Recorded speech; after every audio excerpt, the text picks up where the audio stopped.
Vous êtes bien sur la Info Africa TV, cette vision positive de l'Afrique. Mesdames et messieurs, merci de votre fidélité à nos programmes. Au sommaire de cette édition, pendant plus de 7 heures d'horloge, le Premier ministre du Sénégal, Amadou Ba, s'est tenu devant la représentation parlementaire ce lundi. Dans sa déclaration de politique générale, le PM s'est fendu du bilan du président Macky Sall sur sa dernière décennie. Pendant ce temps, pour seulement sa deuxième prise de parole dans cette 14e législature, Aminata Touré a encore tapé dans l'œil du chef de l'État sur la bouillonnante question du troisième mandat. La députée non inscrite demande au PM d'édifier les Sénégalais. Enfin, dans un rapport publié ce lundi, Amnesty International alerte sur la situation des enfants de rue au Sénégal. L'organisation de défense des droits de l'homme interpelle l'État du Sénégal. Les pages internationales et sportives viendront clôturer ce journal. Bonsoir et bienvenue à tous.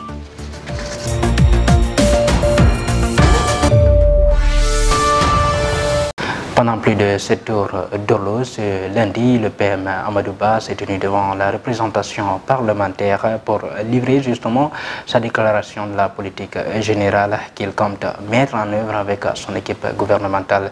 La DPG étant un rendez-vous décisif pour les 12 prochains mois dans le déroulement de sa politique. Le PM Amadou Ba a tenu à répondre aux interpellations des députés qui n'ont cessé de l'interpeller, n'est-ce pas, sur la dernière décennie du président Macky Sall. Amadou Ba, le Premier ministre du Sénégal. J'ai entendu tout à l'heure un député dire ci wolof sax la ko wax moom li manqué Sénégal dafa bari mais wax na dëgg def nañ lu bari nag dëgg neex yàlla. Moi, le Sénégal que j'ai vu, c'est le Sénégal où il y avait 32 km d'autoroute en 2011. Aujourd'hui, on en a 189. Le Sénégal que je vois, c'est le Sénégal où il y avait 1578 km de route. Aujourd'hui, il y en a 2526, soit 2 fois plus que ce qui a été fait antérieurement. Le Sénégal que je connais, c'est le Sénégal où il y avait 5000 km de pistes. Aujourd'hui, il y en a 6673. Le Sénégal que je vois, c'est le Sénégal où on a trouvé 573 mégawatts installés, où les coupures faisaient 36 heures, 38 heures. Le Sénégal d'aujourd'hui en a 1616. Le Sénégal que je vois, c'est 1098 villages qui ont été électrifiés avant 2011. L'autre Sénégal que j'ai vu, c'est 2202 villages qui ont été électrifiés en 10 ans.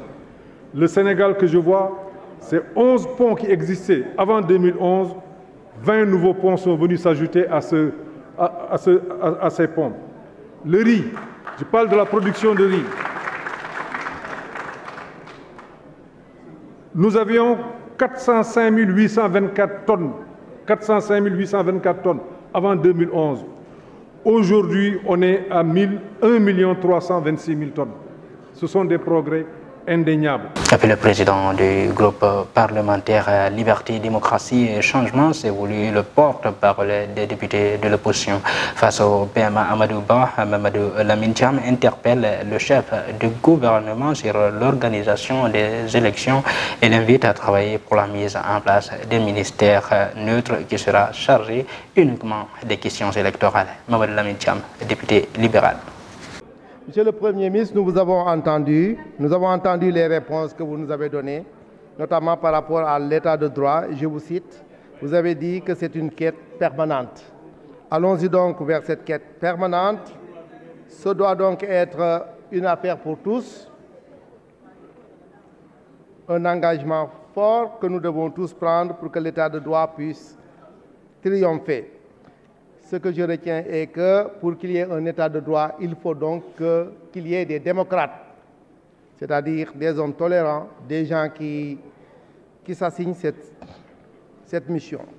Monsieur le Premier ministre, vous n'avez pas pris des engagements forts par rapport au code électoral, par rapport au processus d'organisation des élections. Comme l'autre a dit que 2024, il faut donc que les termes soient très clairs.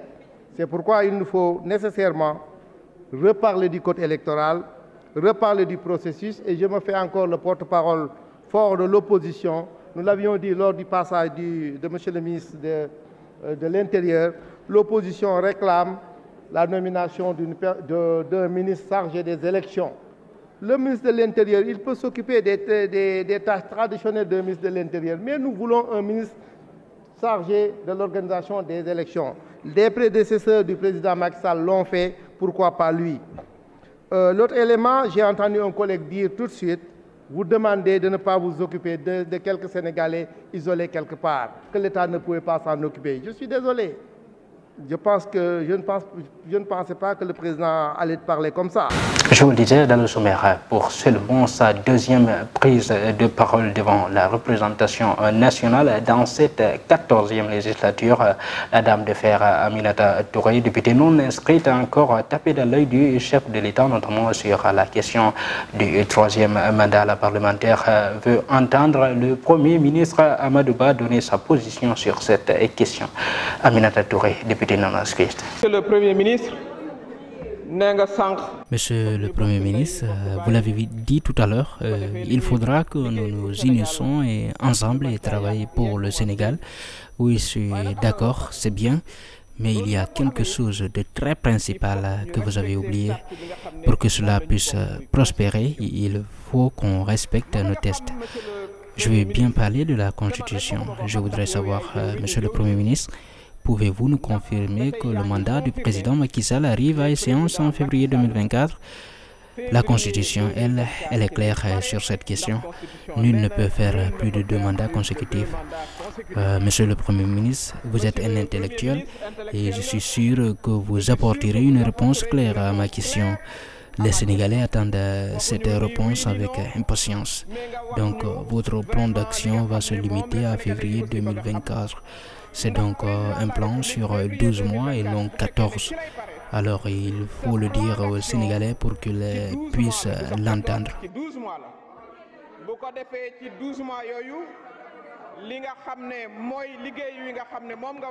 Dans sa déclaration de politique générale ce lundi, le PM Amadou Ba a invité son gouvernement à accompagner l'économie sociale et solidaire pour répondre justement aux préoccupations des populations. Une invite bien appréciée par Madame le ministre de la Microfinance, Victorine Ndeye-Thiam. Suivez. Le Premier ministre invite le gouvernement à être dans la consolidation des acquis depuis avec le PSE, le pape 1, pape 2, pape 2A, et par rapport à l'équité territoriale, l'équité sociale, les programmes des filets sociaux, mais aussi inviter le gouvernement à être plus à l'écoute des populations et à mettre le cap, en dernier lieu, sur vraiment à faire cap sur l'émergence. Donc c'est dans ce sens que plusieurs points ont été abordés, plusieurs domaines. Je ne reviendrai pas sur le désenclavement, toutes les acquisitions, enfin toutes les réalisations qui ont été faites par rapport à l'axe 1 du PSE, sur la relance aussi de la production locale, mais sur les infrastructures routières. Vraiment, le bilan a été très bien tracé par rapport aux satisfecit qu'il faut donner au plan Sénégal émergent. Et aussi, mais il y a un autre point aussi sur lequel il serait bon aussi de pouvoir s'arrêter, c'est notamment l'inclusion financière, où c'est important parce que ça nous interpelle tout aussi, mais aussi la sécurité par rapport à l'attitude que les Sénégalais doivent avoir face aussi aux dérives que nous avons notées au niveau des réseaux sociaux. Donc pour ce qui est de l'économie solidaire, nous nous en réjouissons de l'appel, l'invite du Premier ministre qui dit qu'il va instruire son gouvernement à ce qu'on mette plus de cohérence à travers les différents sectoriels pour mettre beaucoup plus en avant l'économie sociale et solidaire. Et puis cette affaire suite beauté, le doyen des juges a entendu hier lundi l'ex-capitaine Oumar Touré. Le quotidien Libération informe que l'ex-capitaine n'a pas varié dans ses déclarations. Suite à cette audition, le doyen des juges va entendre tour à tour le marabout Mbaye ce mardi et avant la fin de la semaine, Mme Tal sera également entendue. Libération informe aussi que le juge a émis 2 réquisitions dans le but d'éclairer davantage sa lanterne. L'une a été adressée à la section de recherche pour obtenir les déclarations d'Adji Sarr le jour du dépôt de sa plainte et l'autre à l'hôpital général Idrissa Pouye. Je vous le disais également dans le sommaire des droits humains, explosion du nombre d'enfants talibés dans les rues de Dakar. Amnesty International alerte sur la situation des enfants de la rue au Sénégal. L'organisation de défense des droits de l'homme interpelle la direction de la protection de l'enfance. Nous suivons ce que dit le rapport.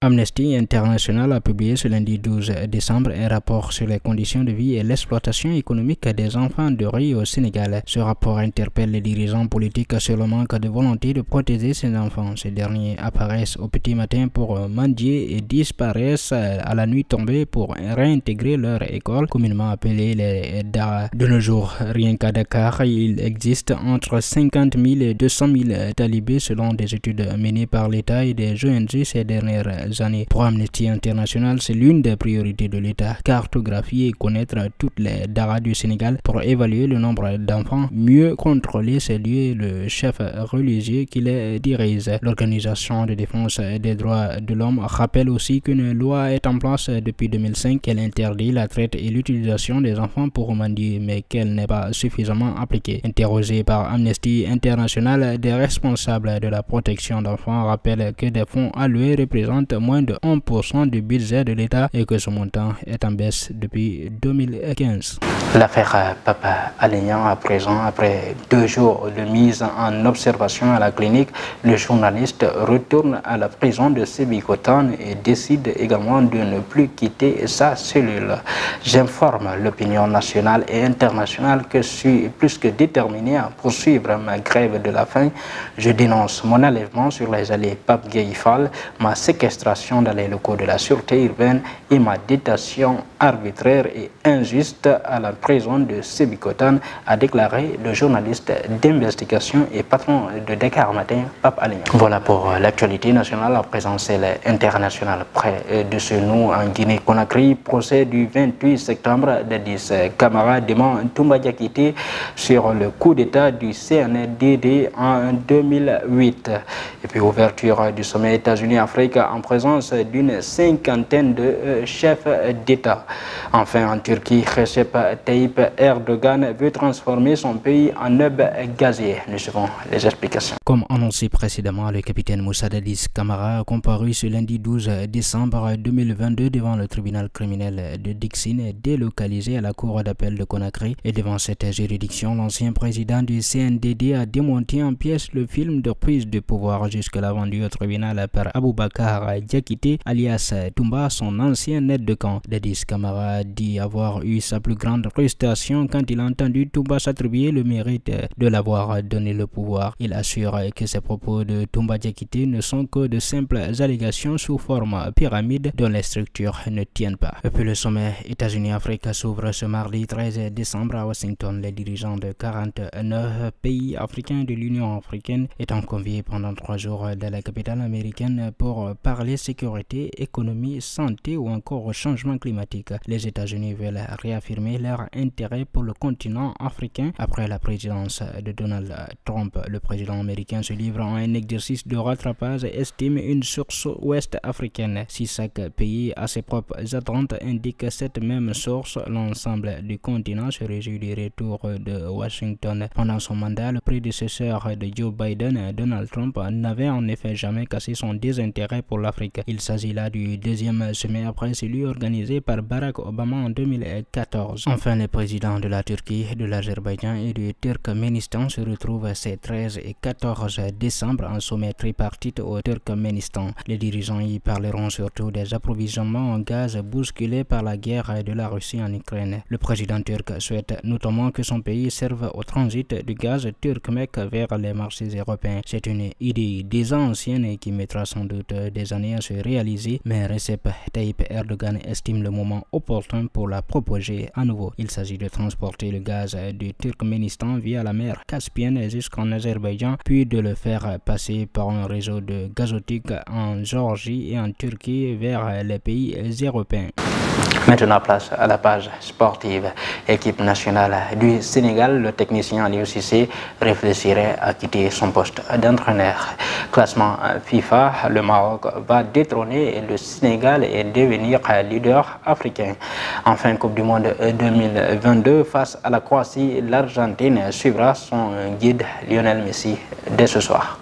Alors qu'il a rempli son contrat à la tête de la sélection sénégalaise pour 2 ans de plus jusqu'en 2024 à la veille de la Coupe du Monde, récompensant ainsi sa merveilleuse année footballistique, sanctionnée d'une première étoile de l'histoire du Sénégal et une deuxième qualification consécutive au mondial de football. Aliou Cissé aurait déjà une décision en tête après avoir été éliminé en 8e de finale au Qatar. Selon le quotidien Record, Aliou Cissé réfléchit sur son avenir. Si l'équipe du Sénégal est aujourd'hui dans une belle dynamique, c'est en grande partie grâce à ce monsieur. Mais d'après le journal qui en fait la une du jour, Aliou Cissé aurait des doutes sur le fait de continuer l'aventure avec les Lions de la Teranga. Il pense déjà à partir malgré le soutien total de son groupe. Reste maintenant à savoir s'il arrivera à faire ses adieux avant qu'il ne soit trop tard. Et puis classement FIFA, les Marocains ont gagné plus de points que les Lions depuis novembre 2021 avec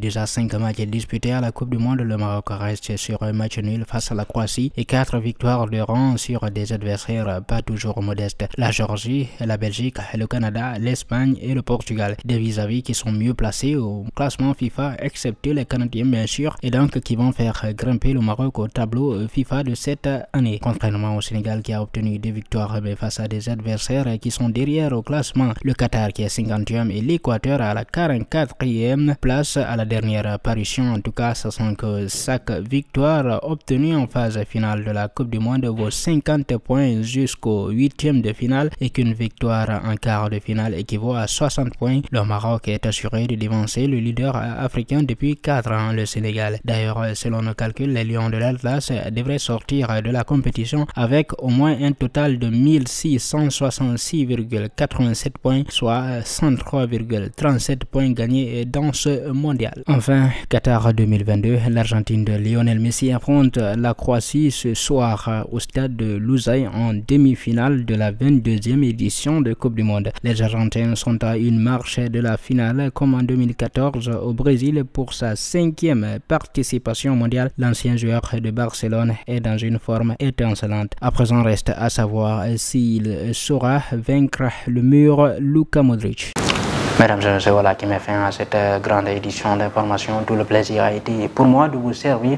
Restez bien évidemment en compagnie des programmes de la Time for Africa, les meilleurs.